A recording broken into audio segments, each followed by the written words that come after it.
আসসালামু আলাইকুম। এখন দেখবেন সংবাদ শিরোনাম। 12 মার্চ বসছে সংসদের প্রথম অধিবেশন। স্পিকার সহ সাংবিধানিক পদের ব্যাপারে নেওয়া হবে সিদ্ধান্ত। সভাপতিত্ব করতে পারবেন যে কোনো জ্যেষ্ঠ সদস্য, বলছেন বিশেষজ্ঞরা। প্রধানমন্ত্রী তারেক রহমানের সাধারণ জীবনযাপন আশাবাদী করছে সাধারণ মানুষকে। প্রথা বিরোধী কর্মকাণ্ড জারি রাখার আহ্বান, বড় পরিবর্তনের প্রত্যাশা।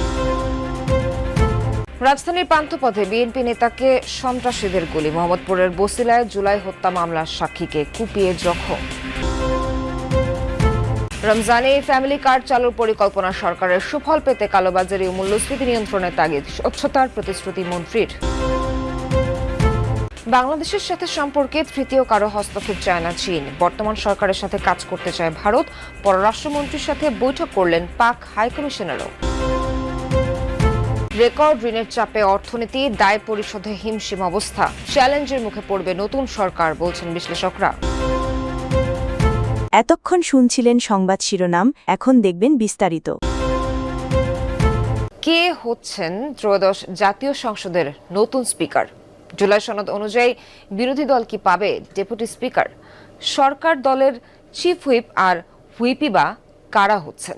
এ নিয়ে রাজনৈতিক অঙ্গনে চলছে নানা জল্পনা। প্রধানমন্ত্রীর রাজনৈতিক উপদেষ্টা বলছেন, সাংবিধানিক পদে কারা বসছেন তা জানতে অপেক্ষা করতে হবে সংসদের প্রথম অধিবেশন পর্যন্ত। এদিকে আগের স্পিকার, ডেপুটি স্পিকারের অনুপস্থিতিতে সংসদের প্রথম অধিবেশনে সভাপতিত্ব করা নিয়ে সাংবিধানিক জটিলতা থাকলেও বিশেষজ্ঞরা বলছেন সভাপতিত্ব করতে পারবেন যে কোনো জ্যেষ্ঠ সদস্য। সংসদ সদস্য হিসেবে শপথ গ্রহণের পরপরই সংসদীয় দলের প্রথম বৈঠকে ত্রয়োদশ জাতীয় সংসদের সংসদ নেতা নির্বাচিত হন তারেক রহমান। তবে এখনও স্পিকার, ডেপুটি স্পিকার, সংসদ উপনেতা, চিফ হুইপ এবং হুইপ পদে কাউকেই নির্বাচন করেনি দলটি। স্পিকার হিসেবে আলোচনায় আছেন দলটির সিনিয়র নেতা ডক্টর খন্দকার মোশাররফ হোসেন, ডক্টর আব্দুল মঈন খান এবং অ্যাডভোকেট জয়নুল আবেদিনের নাম। আর চিফ হুইপ হিসেবে নাম শোনা যাচ্ছে জয়নুল আবেদিন ফারুকের। এর আগে তিনি বিরোধী দলীয় চিফ হুইপের দায়িত্বে ছিলেন। এছাড়া জুলাই সনদ অনুযায়ী ডেপুটি স্পিকার বিরোধী দল থেকে হওয়ার কথা।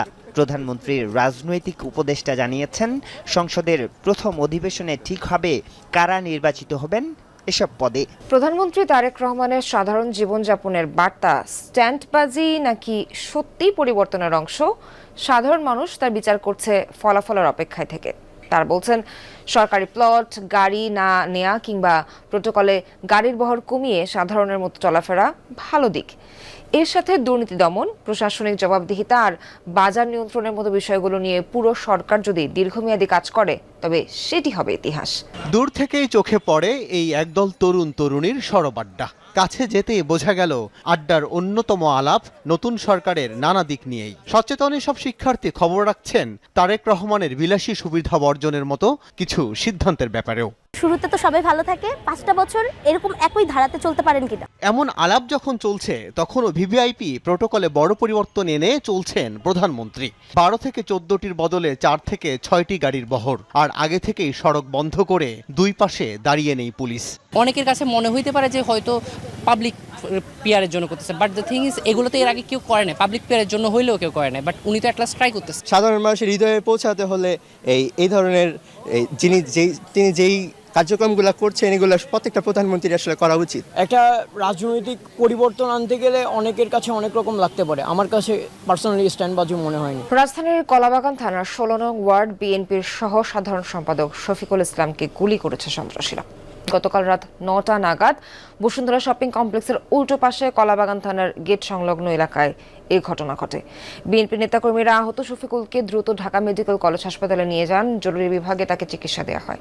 আহত শফিকুল জানান, চাঁদা মুক্ত 16 নং ওয়ার্ড গড়ার চেষ্টায় বাধা দিতেই এই হামলা চালিয়েছে অজ্ঞাত সন্ত্রাসীরা। বলেন, দোকানে বসে থাকা অবস্থায় 10 থেকে 15 জন সন্ত্রাসী এসে চাঁদা দাবি করে। বাধা দিতেই শফিকুলকে লক্ষ্য করে গুলি ছোড়ে এক ব্যক্তি। এ সময় হামলা ঠেকাতে গিয়ে হাতে গুলিবিদ্ধ হন শফিকুল। 15টা থেকে ঠিক 9:15টার মধ্যে হবে। আমি আমার দোকানের সামনে বসা, কর্মচারীরা দোকানদারি করতেছে, বলছে কিরে তখন ফুটের টাকা দিতে যাস না কেন? তা আমি বললাম যে ভাই কিসের টাকা চান? এই তুই গুন্ডা গেছিস, কই এগুলি করছিস? এই মানে 10 সেকেন্ড মানে আমার পায়ে করছিল, আমি হাতটা দিছি, আমার হাতে লাগছে। কে বা কাহারা কয়েকজন এসে তার কাছে নাকি টাকা চেয়েছিল, সে টাকা দিতে অস্বীকৃতি জানায়, যার কারণে পায়ের দিকে লক্ষ্য করে তাকে একটা গুলি করে, সে হাত দিয়ে ঠেকায়, হাতে লাগে। রাজধানীর মোহাম্মদপুরের বসিলা এলাকায় ইব্রাহিম খলিল শুভ নামে এক যুবককে কুপিয়ে জখম করেছে দুর্বৃত্তরা। তিনি বৈষম্য বিরোধী আন্দোলনের মোহাম্মদপুর থানার সমন্বয়ক ও জুলাই হত্যা মামলার সাক্ষী। রোববার রাতে বসিলা এলাকার একটি চা দোকানে বসে থাকা অবস্থায় 4 থেকে 5 জন দুর্বৃত্ত বোরকা ও মাস্ক পরে ইব্রাহিমকে এলো পাতারি কুপিয়ে জখম করে। পরে স্থানীয়রা তাকে উদ্ধার করে পঙ্গু হাসপাতালে নিয়ে যায়। ইব্রাহিমের স্বজনদের দাবি, জুলাই হত্যা মামলার সাক্ষী হওয়ার কারণেই তার উপর হামলা করা হয়েছে। এদিকে পুলিশ বলছে, নির্বাচন পরবর্তী সময়ে একটি গ্রুপ দেশ অস্থিতিশীল করতে উঠে পড়ে লেগেছে। অবশ্য স্থানীয় আধিপত্য বিস্তারকে কেন্দ্র করে এই হামলার ঘটনা ঘটে থাকতে পারে বলে প্রাথমিকভাবে ধারণা করছে পুলিশ। তদন্ত শেষে প্রকৃত ঘটনা জানা যাবে বলে জানিয়েছে কর্মকর্তারা। বিএনপি সরকারের নির্বাচনী প্রতিশ্রুতির অন্যতম ফ্যামিলি কার্ড, ভোটার আকর্ষণে দলের ট্রাম্প কার্ড ছিল এটি। এখন প্রতিশ্রুতি রক্ষার পালা। ফ্যামিলি কার্ড বিতরণ শুরু করতে গঠন হয়েছে মন্ত্রিসভা কমিটি। চলতি রমজানে পরীক্ষামূলক কার্যক্রম চালুর লক্ষ্য ঠিক করা হয়েছে। ফ্যামিলি কার্ডের পুরোপুরি সুফল পেতে কালোবাজারি ও মূল্যস্ফীতির দিকেও দিতে হবে বিশেষ নজর। পূর্বাঞ্চলের হর্দি বাজারে পড়েছে বিকেলের নরম রোদ। বালু নদীর পাড়ের এই ছোট্ট হাটে রোজার দিনে নেই সেরকম ব্যস্ততা। তবে নিয়ম করে পণ্যের পসরা সাজিয়ে বসেন প্রবীণ এই নারীরা। বয়সের ভারে শরীর নুয়ে পড়লেও মনের জোরে চলছে জীবন। প্রধানমন্ত্রী তারেক রহমানের সবার আগে বাংলাদেশ নীতিকে সমর্থন জানিয়েছে চীন। রাষ্ট্রদূত ইয়াও ওয়েনের আশা, পারস্পরিক সহযোগিতার মাধ্যমে নতুন উচ্চতায় পৌঁছাবে ঢাকা বেজিং সম্পর্ক। তিস্তা প্রকল্পে অর্থায়নে তার সরকার প্রস্তুত বলেও জানান তিনি। আর দুই দেশের জনগণের স্বার্থ রক্ষা করে সম্পর্ক এগিয়ে নেওয়ার প্রত্যয় জানিয়েছেন ভারতীয় হাইকমিশনার।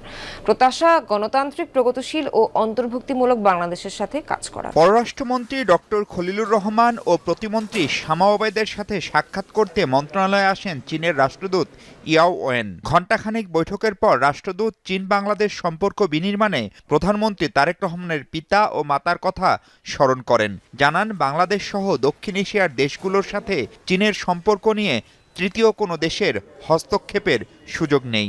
নতুন সরকারের প্রতি সমর্থন জানিয়ে তিস্তা প্রকল্প বাস্তবায়নে বেইজিং প্রস্তুত বলেও জানান তিনি। China supports Bangladesh in pursuing its Bangladesh first policy. সবার আগে বাংলাদেশ নীতি অব্যাহত রেখে ঢাকায় বেইজিং সম্পর্ক নতুন উচ্চতায় নিতে প্রস্তুত আছি আমরা।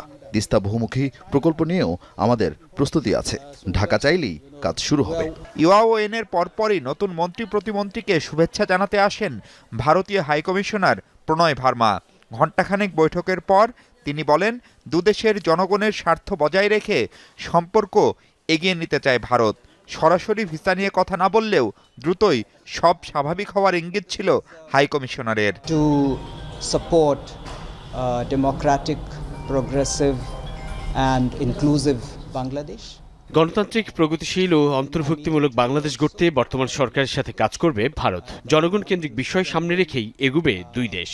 Our people-centric cooperation in all domains. Record দেশি বিদেশি ঋণের চাপে পড়েছে দেশের অর্থনীতি। দায় পরিশোধে হিমশিম খেতে হচ্ছে সরকারকে। প্রশ্ন উঠেছে, বাংলাদেশ কি ঋণের ফাঁদে পড়তে যাচ্ছে? যদিও আন্তর্জাতিক ও বহুজাতিক প্রতিষ্ঠানগুলো ঋণ পরিশোধের সক্ষমতা বরাবরই বিবেচনায় রেখেছে।